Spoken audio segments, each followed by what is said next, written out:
पूर्वी बिहार, सीमांचल और भागलपुर की लाइफलाइन माने जाने वाले विक्रमशिला सेतु पर उत्पन्न संकट को दूर करने के लिए बिहार सरकार अब पूरी तरह एक्शन मोड में दिख रही है। गुरुवार को पथ निर्माण मंत्री इंजीनियर कुमार शैलेंद्र ने विभागीय अधिकारियों के साथ क्षतिग्रस्त हिस्से का पैदल निरीक्षण कर स्थिति का जायजा लिया। इस दौरान उन्होंने बॉर्डर रोड ऑर्गेनाइजेशन यानी बीआरओ द्वारा युद्ध स्तर पर बनाए जा रहे बेली ब्रिज के निर्माण कार्य और उपयोग की जा रही सामग्री की गुणवत्ता की भी जांच की। मंत्री ने कहा कि मुख्यमंत्री सम्राट चौधरी के नेतृत्व में सरकार लगातार मॉनिटरिंग कर रही है और तेजी से काम कराया जा रहा है। उन्होंने भरोसा दिलाया कि अगले 10 से 15 दिनों के भीतर वह स्थायी बेली ब्रिज पर हल्के वाहनों की आवाजाही शुरू कर दी जाएगी, जिससे लोगों को बड़ी राहत मिलेगी।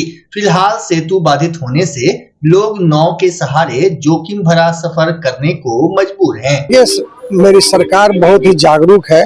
आदरणीय यशस्वी मुख्यमंत्री सम्राट जी और विभाग के सचिव पंकज पाल जी और हम लोग लगातार 4-5 बैठक कर दिए और आप देख रहे हैं कि टीम पूरी आ गई है, मटेरियल भी आ गया है और मुझे पूरा उम्मीद है जो इन लोगों ने भरोसा दिलाया है ये 10 से 15 दिन में हम लोग चालू कर देंगे। अभी 3.25 मीटर चौड़ा ये होगा, उसके बाद जो है इसको परमानेंट भी हम लोग ट्रस के माध्यम से कास्ट करेंगे ताकि 35 इयर्स इसका जो लाइफ है वो हो सके। भागलपुर पुलिस ने नशे के कारोबार के खिलाफ बड़ी कार्रवाई करते हुए मधुसूदनपुर थाना क्षेत्र के मनसर गांव से एक स्मैक तस्कर को गिरफ्तार किया है। आरोपी कैलाश यादव किराना दुकान की आड़ में स्मैक बेचने का धंधा चला रहा था। गुप्त सूचना के आधार पर पुलिस ने छापेमारी कर उसे मौके से दबोच लिया। कार्रवाई के दौरान पुलिस ने आरोपी के पास से 19.41 ग्राम स्मैक, एक डिजिटल बेट मशीन और 10,400 रुपये नकद बरामद किए। छापेमारी के बाद इलाके में हड़कंप मच गया। सिटी एसपी शैलेंद्र सिंह ने प्रेस वार्ता में बताया कि बरामद डिजिटल मशीन का इस्तेमाल स्मैक की तौल में किया जाता था। फिलहाल पुलिस आरोपी से पूछताछ कर पूरे नेटवर्क की जानकारी जुटा रही है। पुलिस का कहना है कि जिले में नशे के कारोबार के खिलाफ लगातार अभियान चलाया जा रहा है और इसमें शामिल लोगों पर आगे भी सख्त कार्रवाई जारी रहेगी। वरीय पुलिस अधीक्षक भागलपुर के निर्देशन में जो ये स्वस्थ युवा और जो स्वस्थ भागलपुर जो ये एक महाअभियान चलाया जा रहा है नशे के विरुद्ध में, तो इसी के अंतर्गत ये मधुसूदनपुर थाना के अंतर्गत ये कार्रवाई की गई है, जिसमें कि दिनांक 13/5/2026 को मधुसूदनपुर थाना में सूचना प्राप्त हुई कि ग्राम मानसर में एक व्यक्ति जो कि किराना का स्टोर चलाता है अपना, तो उसी की आड़ में और ये ड्रग्स बेच रहा है और इस सूचना का सत्यापन किया गया और फिर वहाँ जो एसडीपीओ सिटी 2 के नेतृत्व में एक टीम का गठन किया गया और जब वहाँ छापेमारी किया गया तो इस व्यक्ति के पास से जो 19.41 ग्राम जो ये ब्राउन शुगर जो ये स्मैक है वो इसके पास से मिला और इसके अलावा एक डिजिटल जो ये वेइंग मशीन भी इसके पास थी और इसके अलावा इसके पास से एक मोबाइल फ़ोन और ये 10,400 रुपये कैश भी इसके पास से जब्त किया गया है। और इसमें ये बात सामने आया है कि ये काफ़ी दिन से जो है मतलब किराना स्टोर की आड़ में ये ड्रग्स का धंधा कर रहा था और ये जो ड्रग्स है ये मतलब कजरैली में एक व्यक्ति से ले रहा था, तो इसमें बैकवर्ड फॉरवर्ड जो लिंकेजेस हैं वो देखे जा रहे हैं और भी जो इस जो पूरे मतलब रैकेट में जो भी लोग शामिल होंगे उन सभी के ऊपर कार्रवाई की जाएगी। विक्रमशिला सेतु पर यातायात बहाल करने की दिशा में बड़ा कदम उठाया गया है। सेतु के क्षतिग्रस्त हिस्से पर अस्थायी बेली ब्रिज निर्माण का काम अब जमीनी स्तर पर शुरू हो चुका है। निर्माण कार्य के लिए कोलकाता से सेना में इस्तेमाल होने वाले मिलिट्री ग्रेड लोहे के भारी स्ट्रक्चर 3 ट्रकों के जरिए भागलपुर पहुंचाए गए हैं। जिलाधिकारी डॉक्टर नवल किशोर चौधरी ने बताया कि करीब 34 मीटर के क्षतिग्रस्त हिस्से पर सीमा सड़क संगठन यानी बीआरओ की निगरानी में युद्ध स्तर पर काम किया जा रहा है। प्रशासन के अनुसार गुरुवार से निर्माण कार्य की रफ्तार और तेज होगी। बेली ब्रिज तैयार होने के बाद प्रशासन विशेष वन वे ट्रैफिक प्लान लागू करेगा।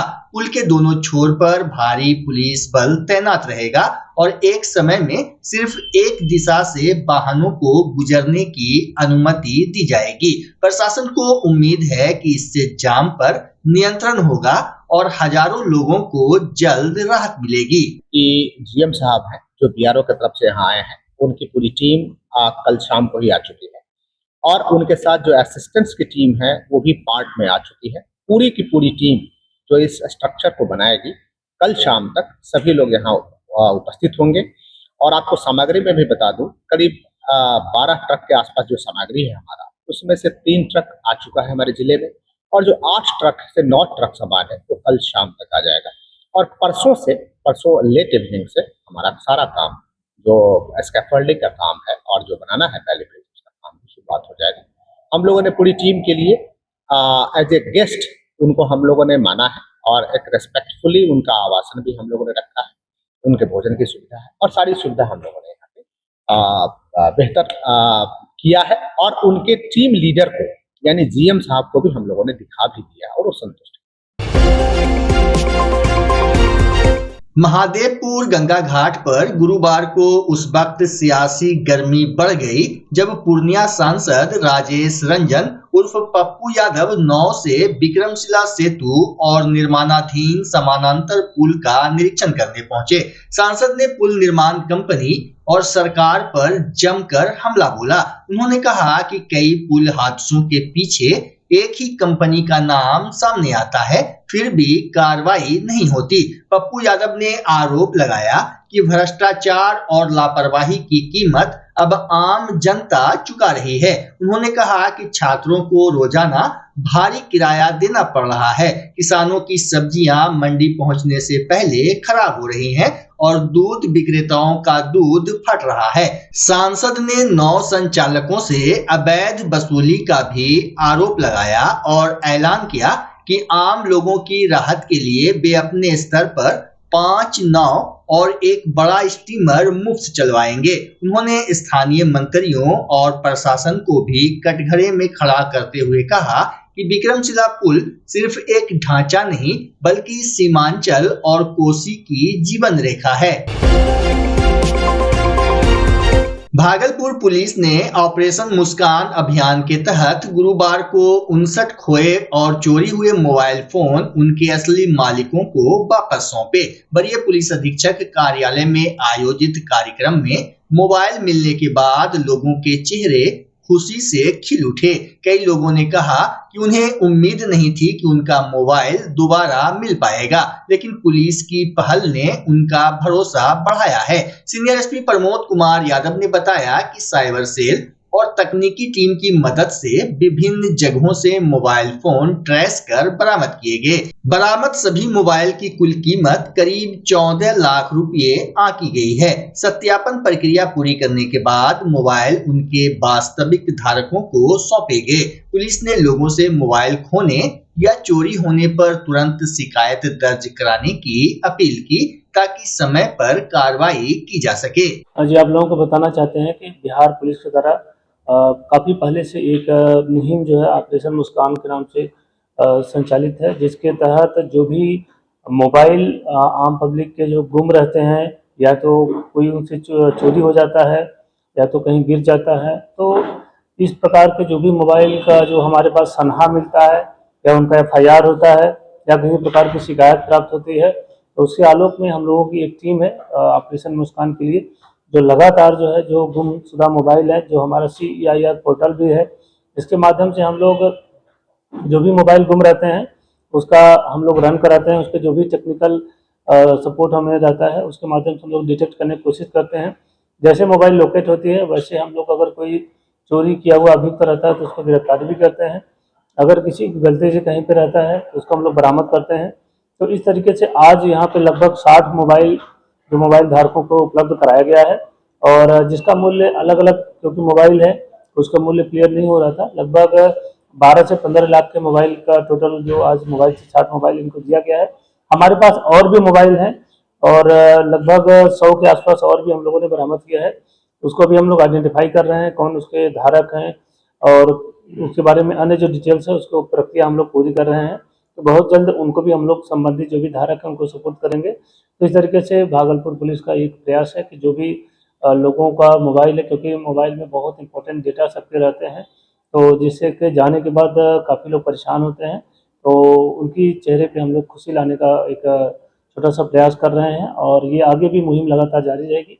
लेकिन इसके साथ आम लोगों से अपील भी है कि जब भी आपका कोई मोबाइल गुम होता है, कोई भी चीज़ है, तो संबंधित थाना में सनहा या एफआईआर ज़रूर दर्ज कराएं और साथ में आप जहाँ भी जाते हैं तो अपने मोबाइल या अपने जो डेटा है इसको ध्यान रखें, क्योंकि मोबाइल में आपके बहुत कीमती डेटा होते हैं और इसका कई बार जो साइबर फ्रॉड के लोग होते हैं इसका दुरुपयोग भी करते हैं। ऐसा कई बार हुआ है, मोबाइल जो गुम हुए उसका डेटा या उसके पिन वगैरह जो बहुत सारे जो अकाउंट के डिटेल्स रहते हैं लेके फ्रॉडस्टर उसका दुरुपयोग करते हैं। तो आप लोगों से अपील है कि अपने मोबाइल को संजो कर रखें, ध्यान रखें उसका, और अगर कोई ऐसा गुम होता है तो तत्काल अपने लोकल थाना पे या जो हमारे टोल फ्री नंबर है डायल 112 पे या हम लोगों से भी संपर्क करके उसको दर्ज कराएं और हम लोग इसमें अतिशीघ्र आपका मोबाइल जो भी रहेगा बरामद करके आपको आगे भी सौंपते रहें। जीवन जागृति सोसाइटी की ओर से बुधवार को भागलपुर के एसएम कॉलेज परीक्षा भवन में कैंसर जागरूकता कार्यक्रम आयोजित किया गया, जिसमें करीब 400 छात्राओं ने भाग लिया। कार्यक्रम का आयोजन प्राचार्य डॉक्टर प्रोफेसर निशा झा के निर्देश पर किया गया। सोसाइटी के राष्ट्रीय अध्यक्ष डॉक्टर अजय सिंह ने छात्राओं को संबोधित करते हुए कहा कि स्वस्थ महिलाएं ही स्वस्थ समाज की नींव होती हैं। उन्होंने कहा कि भविष्य की मां के रूप में छात्राओं का जागरूक और स्वस्थ रहना बेहद जरूरी है। डॉक्टर अजय सिंह ने कैंसर को लेकर फैली भ्रांतियों को दूर करने और समय पर जांच कराने की अपील की। वहीं मुख्य वक्ता स्त्री रोग विशेषज्ञ डॉक्टर श्वेता झा ने बताया कि अनियमित रक्तस्राव जैसे शुरुआती लक्षणों को नजरअंदाज नहीं करना चाहिए। उन्होंने पैप स्मीयर जांच और एचपीवी टीकाकरण को कैंसर रोकथाम के लिए बेहद जरूरी बताया। आज जीवन जागृति सोसाइटी के तत्वाधान में एसएम कॉलेज के परीक्षा भवन में एक अवेयरनेस प्रोग्राम चल रहा है। वो अवेयरनेस प्रोग्राम है बच्चों को, जो वहाँ की विद्यार्थी हैं उनको ब्रेस्ट कैंसर और सर्वाइकल कैंसर से बचाव के तरीके, उनको आरंभिक रूप से किस तरह से पहचाना कि वो भविष्य में जो है बहुत बड़ा रूप नहीं ले। बच्चों को जब तक जानकारी नहीं होगी अर्ली स्टेज में, आगे वो जब माँ बनेंगी तो उनको ये जो बीमारियां हैं वो ज़्यादा उग्र रूप ले लेगी, तब उनको पहचान होगा। तो जागरूकता ही सबसे बड़ी कुंजी है स्वास्थ्य का, और इसके लिए आज डॉक्टर श्वेता झा यहाँ के एक इमर्जिंग गायनेकोलॉजिस्ट एंड ऑब्स्टेट्रिशियन वो प्रमुख वक्ता है, और इनके नेतृत्व में हम लोग आज बच्चों को ये जागरूकता दे रहे हैं कि किस तरह से अर्ली स्टेज में ब्रेस्ट कैंसर और सर्वाइकल कैंसर का पहचान करें और इसको बचाव के क्या तरीके हैं, इसके विभिन्न पहलुओं पर आज डॉक्टर श्वेता झा यहाँ पर बच्चों को व्याख्यान दे रहे हैं। बच्चा जब जन्म लेता है तो कई बार बच्चा तुरंत नहीं रोता है, रोने में देर हो जाता है। ऐसे में बच्चा क्षतिग्रस्त हो जाता है और उसके बचने की संभावना कम हो जाती है, और यदि बचा तो भविष्य में उसमें विकलांगता की समस्या आती है, जिसे सीपी कहते हैं, जिसका कोई माकूल इलाज नहीं है और ज़िंदगी भर बच्चा विकलांगता से जूझ सकता है। ऐसे में पूरे संसार में कूलिंग थेरेपी का सहारा लिया जाता है। जन्म से ठीक 6 घंटा के अंदर यदि उसको कूलिंग थेरेपी दिया जाए तो उससे उसका सीपी की समस्या कम होती है और बचने की भी संभावना बढ़ती है। पहली बार बिहार झारखंड में आपके शहर के स्नेह नवजात शिशु बाल सेवा केंद्र में यह मशीन उपलब्ध है। कभी भी ऐसी बात हो कि बच्चा रोने में विलम्ब हो गया तो आप स्नेह नवजात शिशु बाल सेवा केंद्र में जरूर संपर्क करें।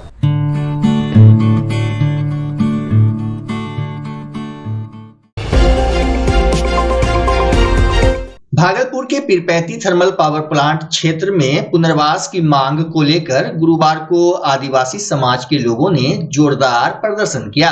सैकड़ों ग्रामीणों ने प्लांट के मुख्य गेट को जाम कर प्रशासन और प्रबंधन के खिलाफ नारेबाजी की। प्रदर्शनकारियों का आरोप था कि विस्थापित परिवारों के लिए बनाए जा रहे घर उनकी जरूरतों के अनुरूप नहीं है। उनका कहना है कि जमीन और गांव छोड़ने के बाद भी उन्हें छोटे और असुविधाजनक घर दिए जा रहे हैं, जबकि कई बार शिकायत के बावजूद कोई ठोस कार्रवाई नहीं हुई।